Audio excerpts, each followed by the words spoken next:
भौबीजाङ्कुरजनना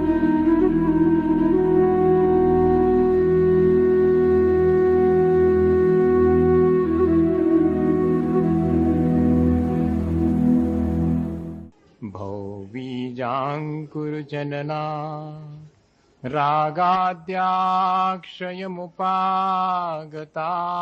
यस्य ब्रह्मा वा विष्णुर्वा हरो जिनो वा नमस्तस्मै। जो विद्यादिसागर सुधी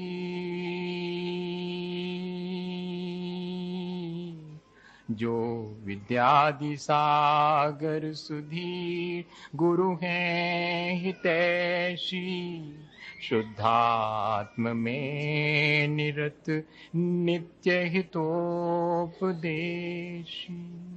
वे पाप ग्रीष्म ऋतु में जल हैं सयाने पूजूं उन्हें सतत केवल ज्ञान पाने पूजूं उन्हें सतत केवल ज्ञान पाने। बोले भगवान महावीर स्वामी के, आचार्य कुंद कुंद स्वामी की, आचार्य गुरु और विद्यासागर मुनि महाराज,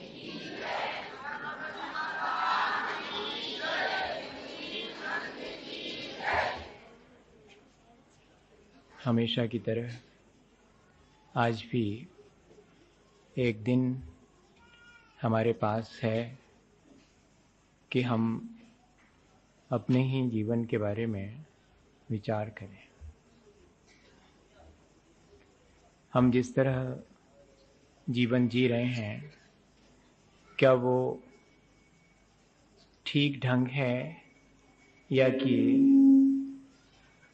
उसमें कोई परिवर्तन और किया जा सकता है जिससे कि हम अपने जीवन को पहले से भी अधिक बेहतर बना सकें। हम सबको शायद ऐसा प्रयास अपने जीवन को लेकर करना ही चाहिए। बहुत पहले मैंने कहीं ये घटना पढ़ी थी। एक व्यक्ति साइकिल खरीदने गया था, तो दुकानदार से साइकिल खरीदने के बाद उसने कहा कि साइकिल में टूट फूट कब तक नहीं होगी, इसकी गारंटी दे सकते हो? तो उस दुकानदार ने कहा कि हाँ, गारंटी दे सकता हूं।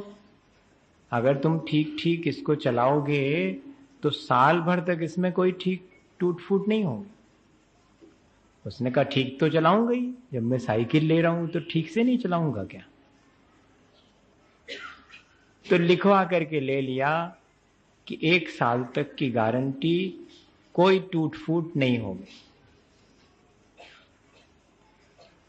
शब्दों पर थोड़ा सा ध्यान देंगे।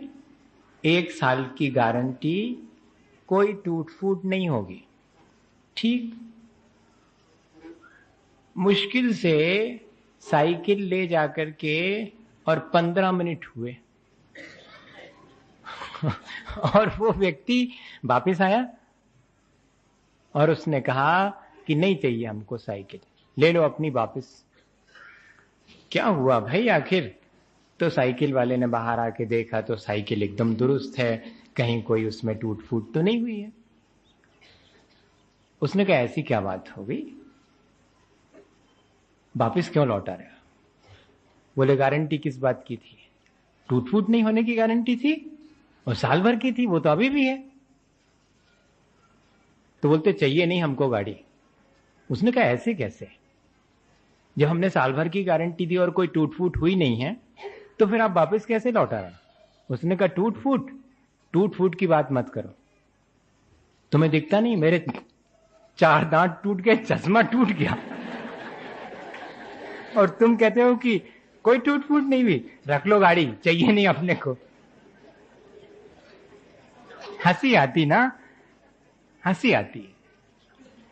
लेकिन हमारी अपनी जीवन की गाड़ी में तो हम कोई बाहर से धक्का नहीं लगाना चाहते, लेकिन भीतर भीतर जीवन और आत्मा कितनी टूटती जाती है इसका हमें ख्याल नहीं। वो आदमी बहुत होशियार था, उसने कहा साइकिल नहीं टूटी है, लेकिन मेरे शरीर में और मेरे अंदर जो टूट फूट हुई है वो ज्यादा कीमती है। हम यही तो कर रहे हैं। हमारा ध्यान अपने निरंतर टूटते हुए चारित्रिक या आचरणगत कह लीजिए, श्रद्धानगत कह लीजिएगा, जो भी हमारे जीवन में अपने आत्मा की टूट फूट हो रही है उसकी तरफ हमारा ध्यान नहीं है।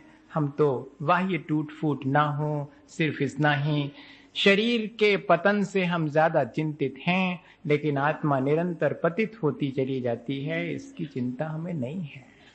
तो ये जो हमारे जीवन जीने का ढंग है वो ढंग ठीक नहीं लगता। इसमें कुछ थोड़ा परिवर्तन तो होना चाहिए। क्या परिवर्तन करना है? मैं कोई बंधा बंधाया प्रोसीजर देने के मूड में कभी भी नहीं रहा। आप यूं कर लीजिएगा, इतना कर लीजिएगा, इतना ऐसा कर लीजिएगा, ये मत करिएगा, ऐसा कोई प्रोसीजर मैं आज तक न मैंने दिया है और शायद शेष जीवन में भी ऐसा कोई प्रोसीजर दे नहीं पाऊंगा। आपको क्या करना है क्या नहीं करना है इसका निर्धारण मैं कौन होता हूं करने वाला? आपको किस तरह जीना है इसका निर्धारण तो आपको स्वयं करना पड़ेगा। हर व्यक्ति को अपने तई ये बात सोचना पड़ेगी कि उसे कैसा जीना है और कैसा नहीं जीना।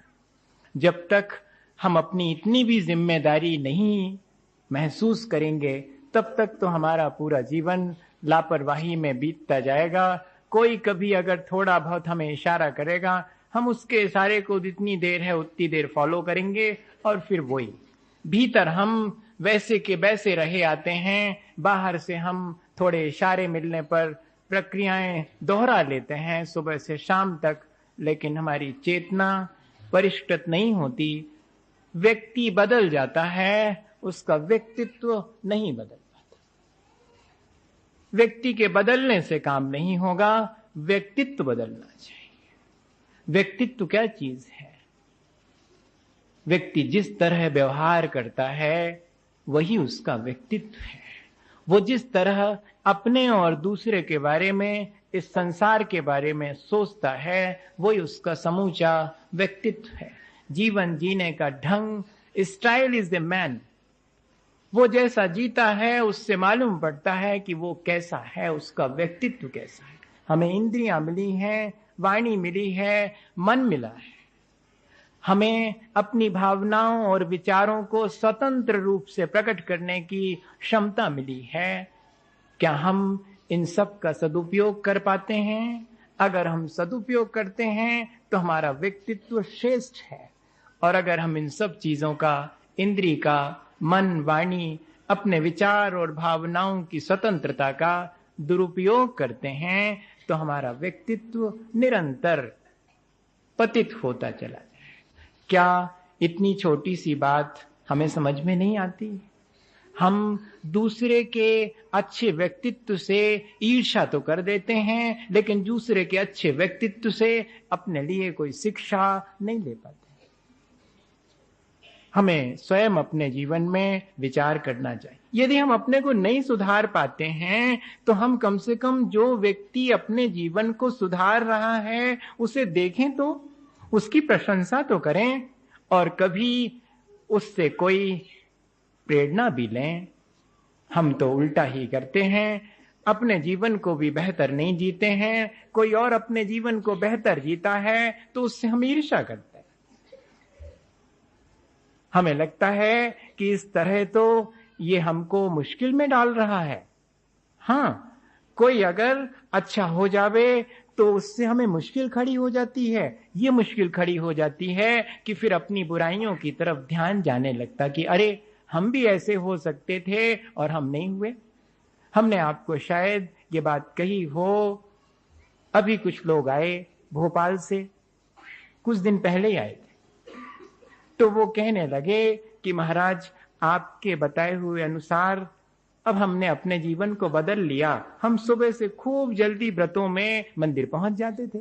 अब वो बच्चे बच्चे सब थे तो उनको जल्दी मंदिर आके देख करके सबका ध्यान उस तरफ चला गया। तो अब मुश्किल खड़ी हो गई। वो जो और बच्चे थे वो इन बच्चों से कहने लगे, तुम लोग इतने जल्दी क्यों आते हो मंदिर? अरे बोले, आपको क्या मतलब? हम आते हैं जल्दी, 6 बजे आते हैं, पूजा पाठ करते हैं, व्रतों के दिन है। तो बोलते, देखो तुम जल्दी मत आया करे, हमको।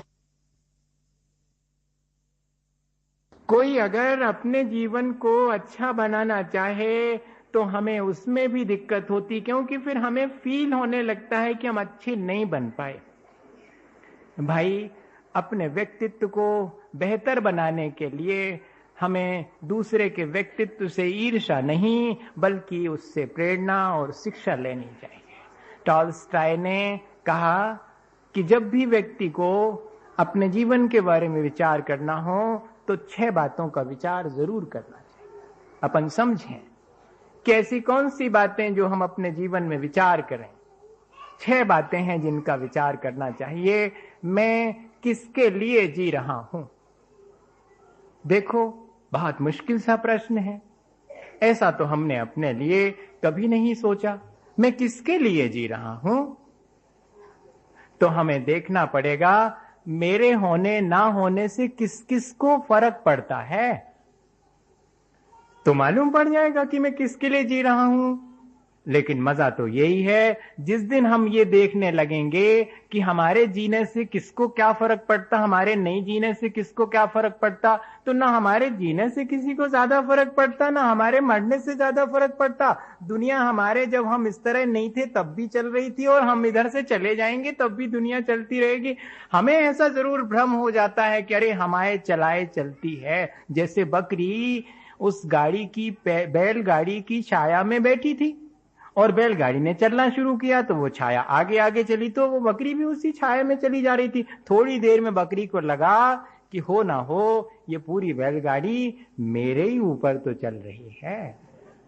अब उस बकरी के भ्रम पर तो हम हंस लेते हैं, लेकिन ऐसा ही तो जीवन की गाड़ी के बारे में हमारा भ्रम है। ऐसा लगता है जैसे हमारा परिवार, हमारा राष्ट्र, हमारा समाज, हम सब हमारे बिना तो कुछ चलेगा ही नहीं।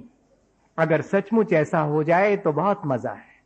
सचमुच ऐसा हो जाए, अगर हम अपने व्यक्तित्व को इस तरह बनाएं कि सबको हमारी जरूरत तो हो लेकिन हम किसी पर अपना एहसान ना लादें, हम अपने कर्तव्य पूरे करें, फिर देखिएगा कैसा व्यक्तित्व होता है। हम अपना एहसान लादने के लिए तो सबका काम करते हैं, लेकिन अपना दायित्व मानकर, अपना कर्तव्य मान करके, अपना कर्तव्य मान करके नहीं जीते हैं। यही हमारे व्यक्तित्व को पतित करने वाली चीज है। हर आदमी अपना कर्तव्य मान करके जिए। मैं किसके लिए जीता हूं? मैं किसी के लिए नहीं जी रहा हूं। मेरा कर्तव्य है, मैं वह कर रहा हूं। मैं किसी के लिए जी रहा हूं तो फिर मेरा एहसान उसको मानना पड़ेगा। नहीं, मैं अपने जीवन के लिए जिन जिन से मदद लेता हूं उन सब का एहसान मैं मानूंगा, और मैं अगर किसी पर एहसान भी करूंगा तो उसे एहसान न मान करके अपना कर्तव्य मानूंगा। क्या ऐसी कोई मानसिकता हम अपनी बना सकते हैं? बनाना चाहिए भाई। इतनी बढ़िया बात है, कोई ज्यादा कठिन नहीं है। एक माँ है, उसका अपना कर्तव्य है कि वे अपने बच्चों को अच्छे संस्कार दे। एक पिता है कि वो अपने बेटे को दुनिया में रहने लायक जो भी है वो उस योग्य बना दे। इसी तरह बेटे का भी फर्ज है कि वो माता पिता की सेवा करे। इस तरह परिवार चलता है, इसी तरह समाज चलता है, इसी तरह राष्ट्र चलता है। सब कर्तव्य मान रहे हैं। कोई भी अपने ऊपर तो जो उपकार करता है उसको एहसान मान रहा है, और दूसरे के ऊपर कोई उपकार करता है तो उसे एहसान ना मान करके सिर्फ कर्तव्य मानता है। देखो कितना मजा आएगा। ये बात जब मैं आपसे कर रहा हूं, मैं स्वयं सोच रहा हूं, तब मुझे बहुत अच्छा लग रहा है। लेकिन ये प्रैक्टिकेबल होते हुए भी हम अपने जीवन में नहीं लाते हैं। हम तो छोटा सा कोई उपकार करते हैं तो सोचते हैं कि इसका हमारे ऊपर एहसान हो गया, ये व्यक्ति एहसान माने मेरा कि मैंने इसके लिए इतना उपकार करा। जबकि हम देखें तो हम जब भी दूसरे के ऊपर उपकार करते हैं तो अपने सुख के लिए करते हैं। बहुत गौर से देखना, और हमको सुख जरूर मिलता है जब भी हम दूसरे के लिए, हम दूसरे से अच्छे से बोलते हैं तो हमारा मन अच्छा हो जाता है। उसने हमें कुछ नहीं दिया, पर हमने स्वयं ही ऐसा करके अपने जीवन को अच्छा बना दिया। इस तरह हम देखें कि किसके लिए जी रहे हैं। हमारे बिना ये जीवन अपने आप चलता है। हमारा अहंकार व्यर्थ है कि हम किसी के लिए जी रहे हैं। हम तो अपने जीवन के लिए स्वयं जीते हैं और दूसरों से बहुत सारे उपकार अपने जीवन पर लेते हैं, तो हमारा जीवन चलता है। सुबह से शाम तक हिसाब लगाएं तो कितने लोग, कितने हाथ हमारे अपने जीवन के जीने में सहयोगी बनते हैं। उन सब का हमारे ऊपर उपकार है। वो उपकार चुकाया नहीं जा सकता, लेकिन अपना कर्तव्य करके अपने जीवन को ऊंचा उठा लेना, यही उस उपकार का बदला है। और दूसरा प्रश्न, टॉलस्टॉय ने लिखा कि दूसरा प्रश्न व्यक्ति के मन में आना चाहिए कि उसके जीवन का उद्देश्य क्या है। हर आदमी के जीवन का उद्देश्य अपने जीवन में सुख और शांति पाना है, लेकिन बस यहीं पर चूक हो जाती है। हम अपने जीवन में सुख शांति पाना चाहते हैं तो वो ऐसे ना आएगी जब तक कि हम दूसरे के जीवन को भी सुखी और शांत देखना पसंद नहीं करेंगे, तब तक हमारा जीवन भी सुख और शांति से नहीं गुजरेगा। ये बात एकदम समझ में नहीं आती। ऐसा लगता है कि अरे ये तो पर की बात है, अपने आत्मा की बात करनी चाहिए। अपने आत्मा की बात करने वाला, अपने आत्मा का हित चाहने वाला, मुझे बताओ क्या कभी दूसरे के अहित का विचार करेगा? अगर वो दूसरे का अहित का विचार करेगा तो उसका अहित तो पहले हो जाएगा, बाद को किसी दूसरे का होएगा। बहुत छोटी सी बात है। आचार्य महाराज हमेशा कहा करते हैं हमारे कि भैया, जब भी कोई भावना भाता है कि पानी बरसे, तो क्या भावना भाता है? मेरे खेत पर ही बरसे ना, सबके खेत पर पानी बरसे, सबके खेत पर पानी बरसे, ऐसी पवित्र भावना भाता है। और फिर फसल किसकी काटता है? फसल अपने खेत की काटता है, सबके खेत की थोड़ी काटता, वो अपनी अपनी काटेंगे। इसी तरह अगर हम सबके हित की भावना, जिस आत्महित में लोक हित छिपा है, वही आत्महित हमारे जीवन का उद्देश्य बन जाना चाहिए। बहुत बहुत छोटी सी चीज है, एक बार तय करना है, मैं अपने आत्मा का हित करूं, ऐसा हित जिसमें लोक हित छिपा हुआ, प्राणी मात्र का कल्याण जिसमें छिपा है, वही मेरे कल्याण का मार्ग है। और वही तीर्थंकरों ने हमें बताया है। जिसमें प्राणी मात्र का कल्याण की भावना है, वही आत्म कल्याण के लिए हमारे जीवन का धर्म बना लेना चाहिए। अहिंसा ही हमारा उद्देश्य है, अहिंसा में हमारा मोटिव, हमारे जीवन का लक्ष्य होना चाहिए, जिसके पीछे प्राणी मात्र का सुख और प्राणी मात्र की शांति छिपी हुई है। फिर तीसरी बात का विचार हमें बैठ के करना चाहिए। आप अभी भी करिएगा, बैठ के मेरे साथ बैठ के विचार आप करिएगा, और घर जाइएगा तब भी इन बातों पर एक बार जरूर से विचार करिएगा। और तीसरी बात है कि जीवन का कारण क्या है, क्या वजह है कि मैं ऐसा हूं, जैसा हूं वैसा होने का कारण क्या है? अरे हाँ, ये भी तो सोचना पड़ेगा। मैं कैसा होना चाहता हूं, मेरे जीवन का लक्ष्य क्या है, ये तो मैंने सोच लिया, लेकिन मैं जैसा हूं वैसा क्यों हूं? मैं अगर अच्छा हूं तो अच्छा क्यों हूं, और अगर मैं बुरा हूं तो बुरा क्यों हूं? मैं मनुष्य हुआ हूं तो इसके पीछे मैंने क्या किया होगा जिससे कि मैं मनुष्य हुआ हूं, और मनुष्य होकर के मैं बुरा हो गया हूं तो मैंने कुछ ऐसा करा होगा, या कि मैं ऐसा कर रहा होऊंगा वर्तमान में, तभी ना लोग मुझे बुरा कहते हैं। हम हमेशा कभी भी अपने संदर्भ में नहीं सोचते हैं। हम अपना रूट कॉज, जो मेन हमारे भीतर ही पड़ा हुआ कारण है, वो नहीं खोजते। हम कारणों को हमेशा बाहर खोजते हैं। मेरे ऐसे होने में ये कारण है, ये कारण है, ये भी कारण नहीं। मेरे भीतर वो कोई कारण बैठा हुआ है, मैं जैसा हूं वैसा होने की जिम्मेदारी मेरी है, लेकिन मुझे लगता है कि मैं जैसा हूं अगर गलत हूं तो वो मेरी मजबूरी है। बड़ा मजा है। अगर मैं गलत हूं तो मेरी मजबूरी है, और अगर मैं अच्छा हूं तो वो मेरी योग्यता है। ये तो दोहरा मापदंड है। फिर अगर हम कमजोरी को अपनी मजबूरी मानते हैं, अगर हम अपनी बुराई को अपनी मजबूरी मानते हैं, तो हम अच्छे भी मजबूर हैं होने के लिए, ऐसा मान लेना चाहिए।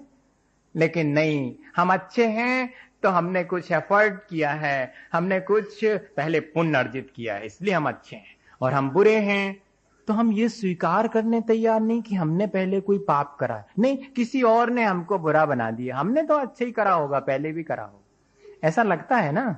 हम कभी भी अपनी गलती नहीं मान पाते हैं कि हाँ सचमुच मैंने कुछ ऐसा करा होगा। वर्तमान में भी नहीं स्वीकार करते हैं, पूर्व का तो छोड़ दीजिएगा, वर्तमान को भी हम अपने को अगर कहीं गलत हैं तो उसे अपनी मजबूरी मान करके, उसे अपनी कमजोरी या अपनी चॉइस नहीं मानते हैं कि ठीक है मैं जैसा जी रहा हूं वो मेरा अपना चुनाव है, मैंने शायद ऐसे ही जीना चुना होगा। मैं अगर गलत जी रहा हूं तो इसमें किसी का हाथ नहीं, मेरा खुद का ही हाथ है, मुझे बदल लेना चाहिए। अगर हम इस तरह देखें कि हमारे जीवन का कारण क्या है, तो हम अपने आप को बहुत जल्दी संभाल लेंगे। वरना हम दोनों चीजों को, जब हम योग्य होते हैं तो अहंकार कर लेते हैं, और अयोग्य होते हैं तो हम संक्लेश करके अपना जीवन, हमें लगने लगता है, हर व्यक्ति यही कहता पाया जाता है कि क्या करूं, मेरे हाथ में तो कुछ नहीं, बड़ा अज्ञानी हूं, मेरे से कुछ होता नहीं, मेरे पास है क्या। अच्छा, ऐसा एक बार हुआ था। एक बहुत भिखारी आदमी था, तो वो सबके सामने यही रोना रोता था जैसा अपन रोते हैं कि हमारे पास कुछ नहीं है, खाने के लिए सुबह है तो शाम को नहीं है, शाम को है तो अब कल की चिंता है। यही तो भिखारीपना है। जिस समय मिल रहा है उस समय आनंद के साथ उसे पा लेना, ये राजा हो जाना है। और जिस समय मिल रहा है उसकी तो चिंता नहीं है, आगे क्या होगा इसकी चिंता रखना, यही भिखारीपना है। तो वो भिखारी हर एक के सामने यही कहता था कि मेरे तो पास कुछ भी नहीं है, बड़ा दीनहीन, बड़ा गरीब सा हूं। एक फकीर मिल गया उसको एक दिन, उसने भी सुना कि ये कैसा आदमी है, ये कहता है कि मैं बहुत गरीब हूं, मेरे पास कुछ भी नहीं है। अरे इसके पास तो बहुत कुछ दिख रहा है। उसने जाके कहा कि तेरे पास बहुत कुछ है, तू तो मुझे भी दे सकता। उसने कहा क्यों बेकार में मुझ गरीब आदमी का मजाक उड़ा रहे हो, देखो मेरे पास क्या है। तो उसने वो चिथड़े थोड़े पलटना शुरू, बोले इन चिथड़ों में क्या रखा हुआ है, बोले बहुत कीमती है, बहुत कीमती है। फिर और मजाक कर रहे हो, मेरे इन खराब से चिथे से कपड़ों का भी इतना मजाक उड़ा रहे हो कि बेशकीमती बता रहे हो। उसने कहा सुनो, अगर तुम बेचने तैयार हो तो मैं ये चिथड़े भी बिकवा सकता हूं, बहुत कीमत मिलेगी। उसने कहा कैसी बात करते हो, तुम बहुत गरीब हो ना, मैं तुम्हें अमीर होने का रास्ता बता रहा हूं। उसने कहा वो तो बताओ। तो फिर मैं जैसा कहूं वैसा करना पड़ेगा। उसने कहा करूंगा, मैं तो गरीब हूं और मैं अमीर बनना चाहता हूं, तो आओ मेरे साथ। उसको ले गया, एक राजा के यहां ले गया और राजा से कान में बात कह दी, जो बात उस फकीर को कहना थी। तो राजा मुस्कुरा दिया, उसने कहा ठीक। और जैसे ही वो भिखारी आदमी आया तो उस भिखारी आदमी से कहा कि अरे तुम इतने रईस हो, मुझे मालूम ही नहीं था। उसने कहा जनाब ना, आप भी मुझ गरीब आदमी का मखौल उड़ा रहे हैं, आप भी ऐसा कर रहे हैं, मेरे पास कुछ दिख रहा है, कुछ भी नहीं है। उन्होंने कहा है, तुम्हारे पास बहुत कुछ है, तुम बेचने तैयार हो तो मैं उसकी पूरी कीमत दूंगा। उसने कहा क्या है मेरे पास बेचने लायक, कुछ भी नहीं है मेरे पास। बोले तुम पहले ये बार कह दो कि मैं बेचने तैयार हूं तो मैं उसकी कीमत बता सकता हूं। अब फकीर ने इशारा किया कि देखो चूक मत जाना, राजा से बात कर रहे हो। अब जब वो कह रहा है कि तुम बेचने को तैयार हो तो वो खरीदने तैयार है, तो तुम कह दो कि हाँ हम बेचने तैयार हैं। उसने कहा हम बेचने तैयार हैं।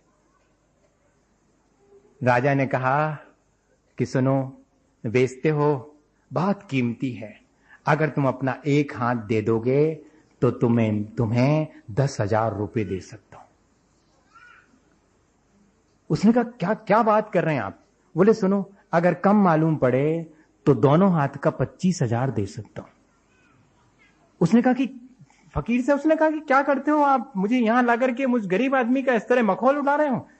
राजा ने कहा कि सुनो, अगर ये कम मालूम पड़े तो दोनों पैरों का 50,000 रुपए दे सकता हूं। जल्दी बोलो, तुमने पहले कहा था कि मैं बेचने तैयार हूं, जल्दी मैं कीमत लगा रहा हूं, और कमती मालूम पड़े तो सुनो, तुम अगर एक आंख देने तैयार हो तो 1,00,000 रुपए दे सकता हूं, और दोनों आंख दो तो 10 लाख रुपए दे सकता हूं। जल्दी बताओ, क्या बेचने तैयार हो? और देखो, अब मत कहना कि तुम गरीब हो, तुम्हारे पास बहुत संपत्ति है, मैं लेने तैयार हूं। अब तो वो भिखारी आदमी हक्का वक्का खड़ा रह गया कि वो क्या कहे। उस फकीर ने कहा, उसके सिर पर हाथ रख के, कि चलो वापस, कोई तुमसे बेचने के लिए नहीं कह रहा है, पर तुम अपने इस जीवन की कीमत समझ जाओ, इसके लिए मैं यहां तक लेके आया था। ये जीवन तुम कुछ पैसों में बेचने तैयार नहीं हो, इसका अर्थ है पैसे से भी ज्यादा कीमती तुम्हारा अपना जीवन है। इस जीवन की हमने कभी कीमत नहीं समझी है। और ऐसा ही हम लोगों के साथ भी है। वो थोड़ा सा साफ साफ दिखने वाली घटना है, ये भीतर छुपी हुई घटना है। हमारी सांस एक एक कितनी कीमती है, लेकिन कितनी आसानी से गुजर रही है, हम इस बात से बिल्कुल गाफिल हैं। हम इस बात की तरफ जरा भी ध्यान नहीं देते हैं। हम कषायें करते हैं और निरंतर हमारी आत्मा पतित होती, हमारी सांसें व्यर्थ चली जाती हैं, फिर भी हम उन चीजों से नहीं बचते और अपने को बहुत दीनहीन और बहुत गरीब मानते हैं। नहीं, अगर हम देखें तो हर आदमी अपनी आत्मा में बहुत समृद्ध है। वो अगर अपने उस आत्मा को प्राप्त करने के लिए सजग है और उसकी कीमत समझता है, तब फिर किसी के पास भी ऐसा नहीं है कि वो खजाना ना हो। हम सबके भीतर वो अनंत शक्ति का, जो अनंत शक्ति भगवान ने अपने लिए प्राप्त की है, अपने भीतर ही पाई है, वो हम भी अपने भीतर, लेकिन एहसास करना पड़ेगा, महसूस करना पड़ेगा कि वो हमारे पास है। ये मैं सोचता हूं इस पर भी हम जरूर विचार करेंगे कि जिस तरह जी रहे हैं उस तरह हमारे अंदर कितनी पॉसिबिलिटीज और कितनी प्रोबेबिलिटीज हैं, शक्यता और संभावनाएं कितनी हैं। हमारे अंदर दोनों चीजें हैं, हमारे अंदर संभावनाएं भी हैं, हमारे अंदर शक्ति भी है। शक्ति है इसलिए हम उन चीजों को, संभावित चीजों को और अपने जीवन में संभव कर सकते हैं। हमें इस बात पर जरूर से विचार करना चाहिए। अपनी शक्ति का एहसास और उस शक्ति के पीछे छिपी हुई संभावनाओं का एहसास जिस व्यक्ति को है, वो व्यक्ति ही अपने व्यक्तित्व को बहुत ऊंचा, अपने जीवन को बहुत बेहतर बना सकता है। मैं सोचता हूं इसके बाद एक और विचार हमें करना चाहिए कि अच्छे और बुरे के भेद का हमारे जीवन में अर्थ क्या है। ये जो मैं कहता हूं हमेशा कि ये अच्छा है और ये बुरा है, ये जो मैं जानता हूं कि ये अच्छा है और ये बुरा है, इस भेद का अर्थ क्या है, इसका प्रयोजन क्या है? बड़ा मुश्किल सा प्रश्न है, लेकिन बहुत आसान है। समझ में तो ना आ रहा होगा कि कैसा प्रश्न कर रहे हैं। हाँ, अच्छे और बुरे के भेद का अर्थ क्या है? जब मैं अच्छे को अच्छा मान के ग्रहण नहीं कर पाता हूं और बुरे को बुरा मान के छोड़ नहीं पाता हूं, तो इस अच्छे बुरे के भेद का मतलब क्या है? मैं क्यों कहता हूं कि ये अच्छा और ये बुरा है? अगर मैं अच्छा कहता हूं तो उसे स्वीकार क्यों नहीं करता हूं, और अगर मैं बुरा कहता हूं तो उसे छोड़ता क्यों नहीं? वरना अच्छे और बुरे, मुझे तो अच्छा और बुरा दोनों ही करना पड़ रहे हैं, तो फिर अच्छे बुरे का मतलब क्या हुआ? मैं अच्छे को अभी अच्छा भी नहीं कह पाता और बुरे को बुरा भी नहीं कह पाता। अभी अच्छे और बुरे का भेद ठीक ठीक मैं समझ भी नहीं पाता हूं, और मेरे जीवन में अच्छे बुरे का क्या अर्थ है, इस पर भी हमने कभी शायद विचार नहीं किया, इस तरह विचार नहीं किया होगा। कई बार खाली जब बैठे बैठे विचार करता हूं तो बहुत तकलीफ होती है, क्योंकि हम बुरी चीजों के लिए इतने अधिक संस्कारित हैं कि बुरी को बुरी जान करके भी उसे छोड़ नहीं पाते। हमारा जानना हमारे लिए ही तकलीफदायक हो जाता है। फिर क्या करते हैं, अपनी तकलीफ दूर करने के लिए उस बुरे के ऊपर इतना बढ़िया सा आवरण चढ़ाने की कोशिश करते जिससे कि वो लोगों के बीच अच्छा दिखने लगे। ये और एक मुश्किल हम खड़ी कर लेते हैं। अच्छे और बुरे का भेद तो समझ जाते हैं, लेकिन बुरे को जब छोड़ नहीं पाते हैं तो उस बुरे पर एक आवरण ढकने की कोशिश, जिससे कोई देख ना सके, मैं देखता रहूं, इसकी भी कई बार हम गुंजाइश नहीं रखते हैं। अपने ही बुरे को देखने की भी गुंजाइश हमने अपने जीवन में नहीं रखी है। बहुत मुश्किल हमने अपने जीवन को इस तरह जीना शुरू किया है कि अगर कोई हमारे उस बुरे को देख लेता है तब भी हम आंख बंद कर लेते कि मत देखो, तुम भी मत देखो, मैंने आज तक नहीं देखा, तुम काहे को देख रहे, परेशान हो रहे। हम स्वयं उस अपने बुरे को भी देखना पसंद नहीं करते हैं। बुरे को बुरा तो मान रहे हैं, इतना तो हमारी अभी सजगता है। अब हमें क्या करना चाहिए? अच्छे को अगर अच्छा माना है तो उसे स्वीकार करें, और बुरे को बुरा माना है तो अब उस पर आवरण तो ना चढ़ाएं, उसे सबके सामने प्रकट कर दें कि हाँ, ये मेरे भीतर बुरा है बुरा। अब मैं क्या करूं? मैं इसको सुधारूंगा। वर्णी जी को, बाबा जी को लोग अच्छा क्यों मानते थे? उनको सरल क्यों मानते थे? उनका नाम बार बार क्यों आता? बुंदेलखंड के लोग उनको इतना प्यार क्यों करते हैं? इसलिए करते हैं कि उन्होंने अपने जीवन को जैसा जिया वैसा प्रकट किया। हम जैसा जीते हैं वैसा प्रकट नहीं करते हैं। हम जैसा जीते हैं वैसा हम प्रकट करना पसंद नहीं करते हैं। लेकिन अगर हम जैसा जी रहे हैं सबके सामने कह सकें कि सचमुच मैं ठीक नहीं जीता हूं। यहां तो अगर कोई रास्ते मिल जाए, कैसा चल रहा? एकदम बढ़िया। अच्छा, और घरे पहुंच के देखो तो सबरो बढ़िया समझ में आ जाए हैं? तो वहां क्यों नहीं कह पाते हैं कि नहीं, मैं अभी अपने जीवन को ठीक नहीं जी पा रहा हूं, मैं आपसे क्या कहूं। लेकिन एक हमारे भीतर पता नहीं ऐसा कैसा संस्कार बैठ गया है कि हम जानबूझ करके, जिसको कहते हैं जानबूझकर अंध बने हैं, आंखन बांधी पाटी, ऐसी हमारी स्थिति हो गई। हमें जानना चाहिए कि अच्छे और बुरे के भेद का हमारे जीवन में अर्थ क्या है। आखिर हमने अच्छा बुरा जानकर अपने जीवन को कहां संभाला है? अगर नहीं संभाला तो अच्छे बुरे को क्या मतलब हुआ? जैसा अच्छा वैसे ही बुरा, दोनों में क्या फर्क है? ऐसा जरूर से विचार। और आखिरी बात ये तो हो गई जीवन के बारे में। नहीं, एक बात और जरूर जीवन के बारे में सोचना चाहिए कि मुझे अब चलो किस तरह जीना है। जीवन का उद्देश्य मैंने तय कर लिया, मैं जिस तरह जी रहा हूं वो मुझे मालूम। अब मुझे किस तरह जीना चाहिए, मेरे उस जीवन के उद्देश्य की पूर्ति के लिए मुझे कैसे जीना चाहिए? तो कहते ज्यादा कठिन नहीं है। जैसे नदी जीती है, जैसे आकाश जीता है, जैसे वृक्ष जीते हैं। क्या हम ऐसे जी सकते हैं? इतने सहज, इतने सरल, और अपनी मुश्किलें ही नहीं बल्कि सबकी मुश्किलों को आसान करते हुए जीना। एक ही लाइन है, मैं अपने जीवन में कोई मुश्किल खड़ी नहीं करूंगा, और मेरे जीवन में अगर मुझे मुश्किल खड़ी नहीं करनी है तो सबसे पहले मुझे ये तय कर लेना पड़ेगा कि मुझे दूसरे के जीवन में मुश्किल खड़ी नहीं करनी है, तो मेरे जीवन की सारी मुश्किलें आसान हो जाएंगी। हम सबका जीवन अगर मुश्किल में पड़ा है तो सिर्फ इस वजह से पड़ा है कि हमने दूसरे के जीवन में मुश्किलें डालने की कोशिश की है।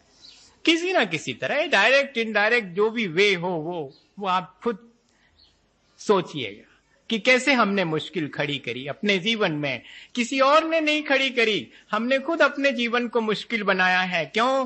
क्योंकि हमने दूसरे के जीवन को आसान बनाने की कोशिश नहीं की। जो सबके जीवन को आसान बनाने की कोशिश करता है उसका ही जीवन बहुत आसान हो जाता है, उसका ही व्यक्तित्व बहुत शानदार व्यक्तित्व जिसको अपन कहते हैं वो होता है। क्या हम ऐसी विनम्र कोशिश, अपने जीवन जीने का स्टाइल, अपने जीवन जीने का ढंग ऐसा कोई चुनना चाहेंगे जिससे कि जैसे ही मुश्किल, मैं तो ये कहता हूं कि एक छोटा सा कागज और मेरे और दूसरे के बीच अगर ये मुश्किल खड़ी करता है तो इस कागज को उठा के नाली में फेंक दो।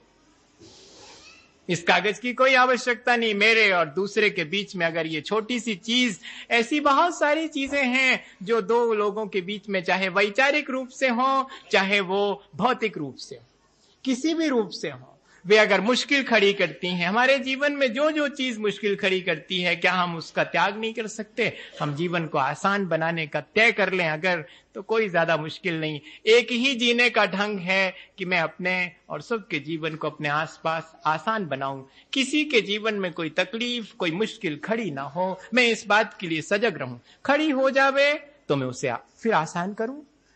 संस्कार वश अगर हो जावे, इतनी सजगता अगर हमारे जीवन में आए तो हमारा जीवन बहुत अच्छा होगा। और आखिरी बात, क्योंकि जीवन के साथ साथ छाया की तरह मृत्यु भी चली आती है। मृत्यु क्या चीज है? ये मेरे पूरे जीवन पर हावी रहती है, ये मुझे डरवाती रहती है, इसलिए मेरा जीना बहुत मुश्किल में पड़ जाता कई बार। अगर मृत्यु का कॉन्सेप्ट क्लियर ना हो तो जीना बहुत मुश्किल है। असल में हम अगर गौर से देखें तो हम ठीक से मृत्यु को नहीं समझते, इसलिए ठीक से नहीं जीते। मृत्यु क्या है? मृत्यु बहुत बड़ी सच्चाई है और ऐसी है जैसे कि हम नए कपड़े खरीदने के लिए पुराने कपड़े बदलते हैं। नए पहनने के लिए हम पुराने कपड़े बदलते हैं तो कपड़े बदल जाते हैं, मैं तो फिर भी रहा आता हूं, वरना पहनेगा कौन? जैसे कोई व्यक्ति अपने कपड़े बदलने पर और पुराने कपड़े छोड़ने पर रोता नहीं है, क्या इसी तरह मैं मृत्यु के बारे में निश्चिंत हूं? इतनी निश्चिंतता अगर हमारे जीवन में उस मृत्यु को लेकर के हो तो जीवन बहुत आसान हो सकता है। मैं एक बहुत छोटी सी घटना आपसे कहूं, शायद कोई संदेश उस घटना से हम सब ले सकें।